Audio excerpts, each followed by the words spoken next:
Muito bem. Infelizmente, existem algumas áreas da nossa vida cotidiana que, se a gente pretender encontrar certas questões que deveriam ser, no mínimo, opções facilmente encontráveis, na realidade brasileira isso não procede, né? Ou então a dificuldade é muito grande. Então, se eu quero comprar um tênis e tem uma loja que está cobrando caro demais, é simples, eu atravesso a rua e vou na outra, ok? Agora, em questões mais específicas, como por exemplo, eu quero achar uma escola que que se preocupe em educar formalmente o meu filho e não doutriná-lo, ou não ensinar valores no mínimo questionáveis. É, Infelizmente a sua missão é uma missão natimorta. Vai ser muito difícil. Muito difícil.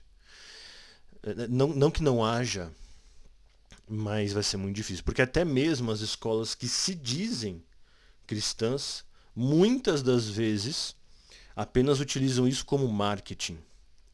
Então elas propagam valores nas placas, mas internamente elas não vivenciam esses valores. Infelizmente eu conheci uma dessas escolas pessoalmente. Com isso não estou dizendo que não existam escolas assim, mas infelizmente até mesmo as que se dizem livres, que você pode, piriri pororó, no final vai ter alguma bobajada lá dentro que vai, no mínimo, proporcionar uma educação questionável aos seus filhos. Muito bem.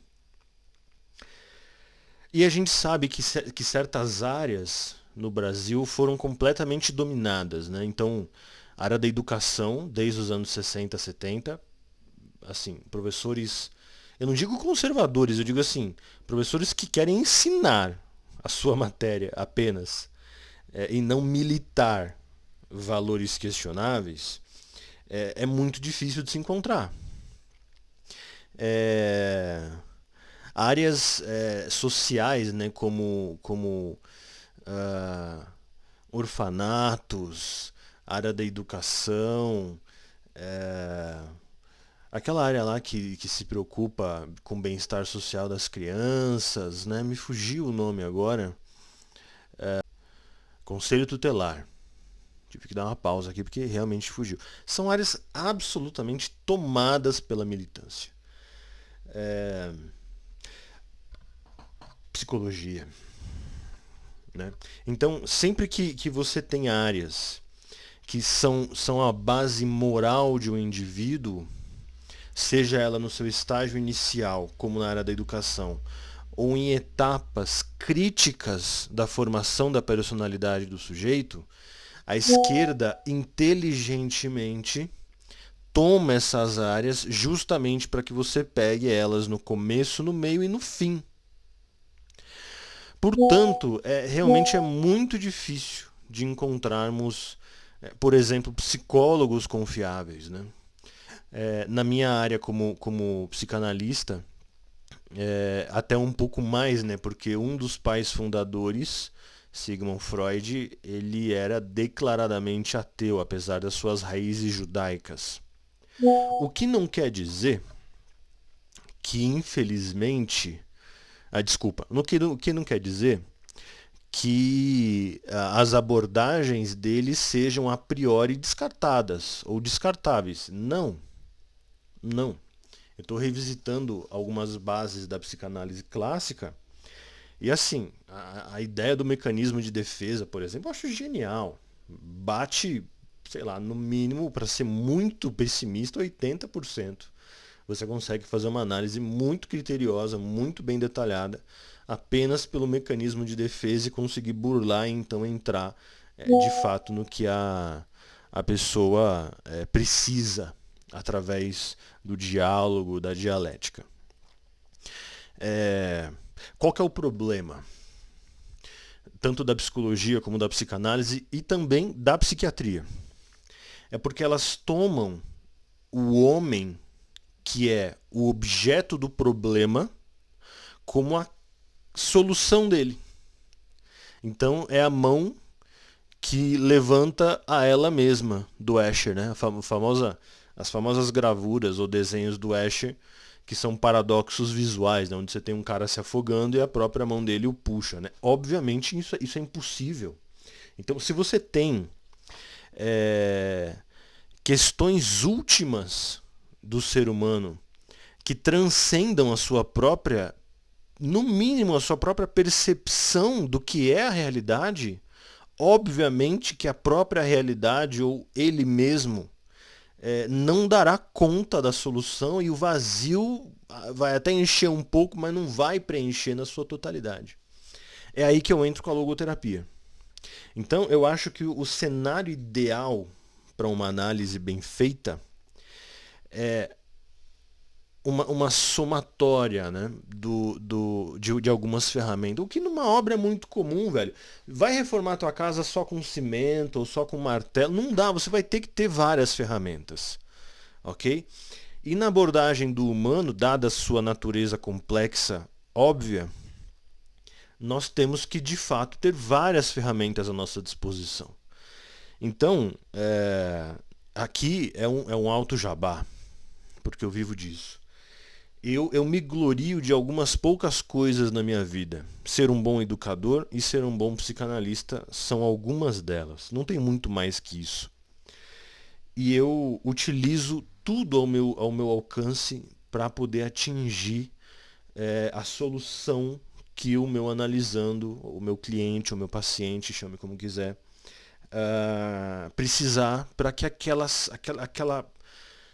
questão que o atormenta, aquele trauma, aquela dúvida, enfim, aquele problema seja ou superado ou no mínimo administrado. Então, uma coisa que todos os meus analisandos sabem, eu não prometo cura para ninguém.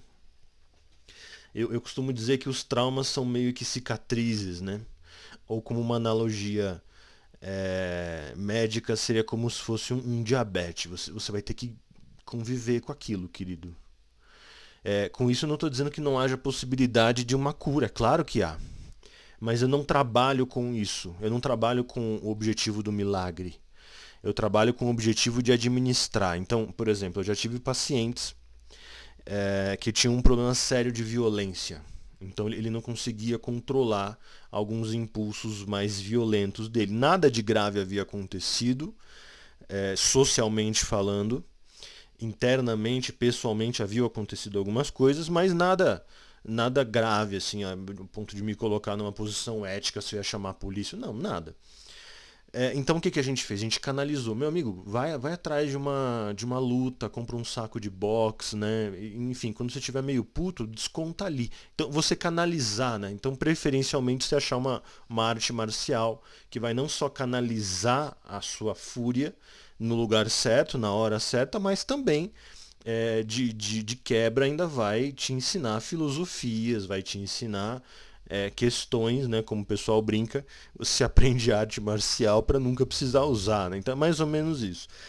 E funcionou, né? Então, questões da filosofia eu utilizo muito, a minha matéria-mãe é filosofia, a logoterapia, a psicanálise, para que eu tenha um arcabouço, para que eu tenha um jogo de ferramentas suficiente para poder atingir aquela pessoa no que ela realmente precisa, que é a solução barra administração barra superação do problema.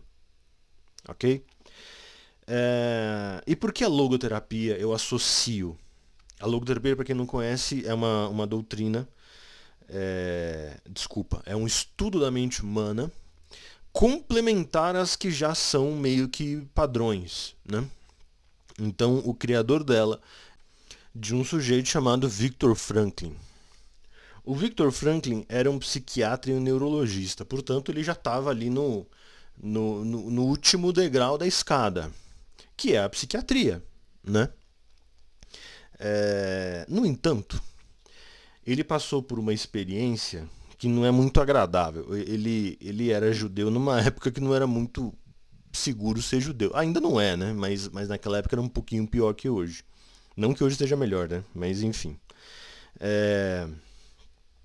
Porque na época tinha um partido atrás dos nazistas, dos judeus. Né? Hoje você tem quase que uma classe política inteira atrás dos judeus, além do pessoal ali mais extremista. Bom, e lá nos campos de concentração do Bigodão, ele percebeu que a mesma situação que destruía o sujeito moralmente e pessoalmente era um ponto arquimédico de força para o outro. Ele falou, opa, peraí, isso aí a psiquiatria não explica, meu amigo, porque assim, a psiquiatria trata o corpo pelo corpo, né? Então se você não tem os hormônios e toda a reação química que o seu corpo precisa para dar saltos e superar certas questões psíquicas, entendendo o cérebro pelo cérebro. Então você entra com a muleta medicamentosa que vai auxiliar aquilo, vai repor o que precisa na medida, equilibrar a coisa, e você vai manter aquilo através de uma terapia um pouco mais subjetiva, a tal ponto que você retira a parte medicamentosa e segue com as suas próprias pernas. Mas ali você não tem como explicar isso pelo corpo. É você tentar encontrar a origem da matéria na própria matéria. Não dá. Sinto muito, não dá. E aí ele falou, pô, peraí. Eu acho que deve ter uma questão adicional nessa brincadeira aí, que é a ideia de destino, de vocação, de chamamento, de transcendência. Então, com isso, aqui é muito importante, com isso ele não ignora que as partes psiquiátricas, psicológicas e psicanalíticas sejam descartadas. Não. Mas ele fala, olha, então se o cara tem uma fobia, vai ser, é claro que pode acontecer, mas assim, o cara tem uma fobia, uma agorafobia, tem medo de sair em público. Pode ter uma questão transcendental aí? Assim, até pode. Mas na real mesmo, é uma questão. Aconteceu alguma coisa na história dele, aconteceu alguma coisa na família dele. Abusadores. É quase certo que eles foram abusados em algum nível na sua infância. Ok? David Zimmerman, no livro uma revisão, separado, né? Uma revisão da psicanálise, se eu não me engano. Não lembro se é psicanálise ou psicologia, acho que é psicanálise. Uma revisão da psicanálise de David Zimmerman.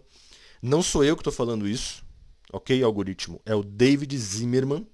Eu posso depois colocar a fonte certinha. Ele diz assim, ó, meu amigo, é o seguinte, eu tenho 40 anos de divã. E eu não encontrei nenhum caso na minha experiência, com isso eu não estou dizendo que é a regra geral, mas é uma boa amostragem.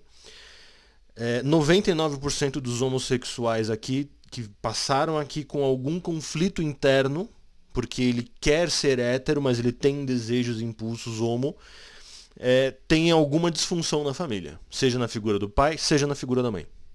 Não tive, palavras dele, não tive nenhum caso de um sujeito com nenhum problema familiar no sentido estruturante, mãe e pai. E aí você pode ter problemas de nível altíssimo de gravidade, níveis mais baixos. Nunca apareceu um cara aqui com um conflito interno da sua sexualidade, que é atraído por pessoas do mesmo sexo, mas que não quer isso, ou que isso o incomoda em algum nível, que não tenha tido esse tipo de problema. Então, velho, não tem jeito. Então,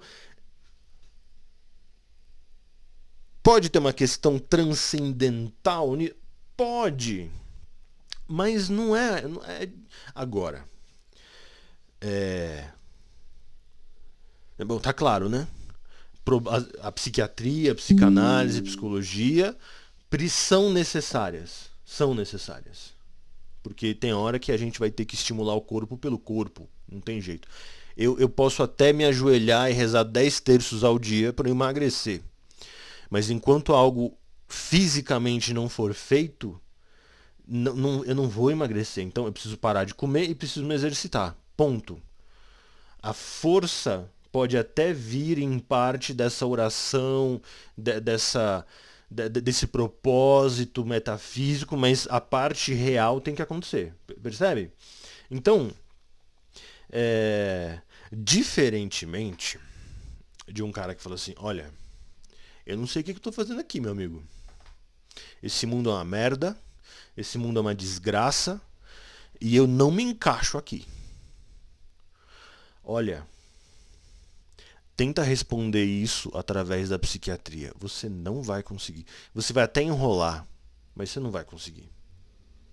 O cara, você pode dopar ele com medicação. Mas na real mesmo aquilo ali vai incomodá-lo profundamente. Em qualquer área, porque aí transcendeu. E sinto muito. Esse é o problema base das pessoas, é o problema último das pessoas. E muitas vezes questões sociais mascaram uma questão maior. Isso é muito comum também. Então o cara usar um trauma, uma fobia para mascarar esse deslocamento existencial mais profundo, porque isso incomoda na alma, né? Entenda a alma como psique do Aristóteles ou como alma teológica de Deus, cristianismo, etc. Isso incomoda em algo que transcende o seu corpo. Por isso que o meu atendimento é o mais adequado. Então aqui eu não estou falando que eu sou o mais adequado a te atender. Mas eu, não só enquanto cristão, mas enquanto um profissional que adota essa perspectiva que vai do micro ao macro, realmente me sinto qualificado para atender qualquer caso.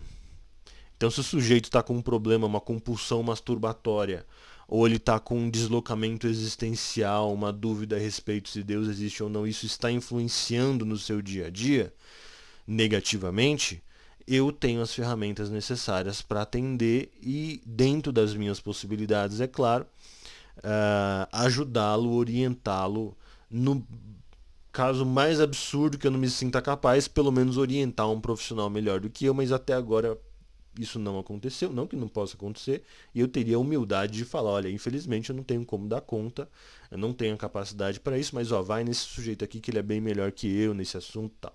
Mas ainda não aconteceu isso. Não que não vai acontecer, talvez aconteça mesmo. Também não quero com isso dizer que eu faço pregação ou sermão. Não, mas eu não ignoro as minhas crenças. Com isso, e os meus analisandos são a prova disso, assim como os meus alunos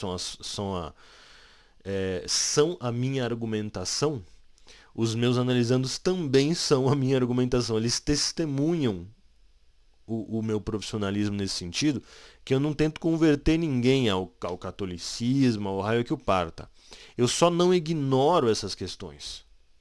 E eu utilizo, inclusive, os meus problemas pessoais. É claro que, de maneira genérica, eu não vou chegar numa sessão chorando, porque, sei lá, a minha esposa me mandou para aquele lugar e eu estou muito triste com isso. Não, isso não vai acontecer. Mas eu não descarto as minhas experiências pessoais e eu sei que isso é aula 1, página 2 de livros de psicanálise e psicologia. Jamais fale dos seus problemas pessoais, porque o analista tem que estar sempre... Meu amigo, olha, se eu não crio um vínculo com o meu analisando, se eu não crio um... Pô, esse cara passa ou passou por problemas que eu também estou passando e ele superou.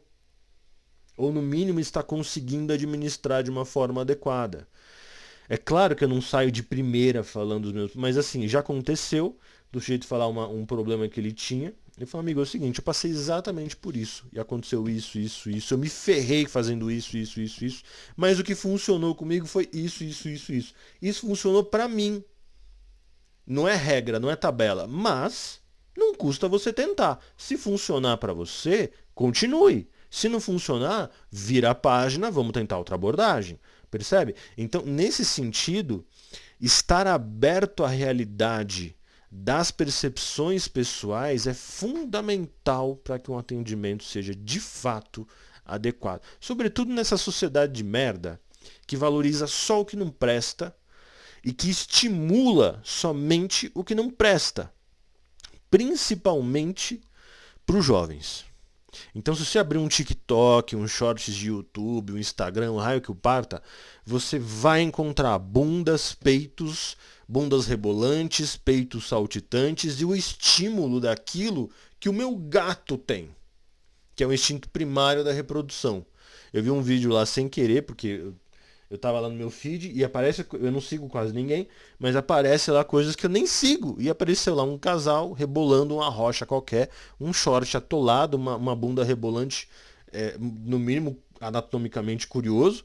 E aquilo me lembrou na hora, e assim, a bunda na câmera, assim, né? Rebolando de um lado pro outro, balançando bastante. E aquilo me lembrou na hora os ritos de acasalamento da natureza, onde as fêmeas, quando entram no cio, fazem exatamente isso, né? Elas levantam o rabinho e começam a rebolar para liberar aquele feromônio e tal.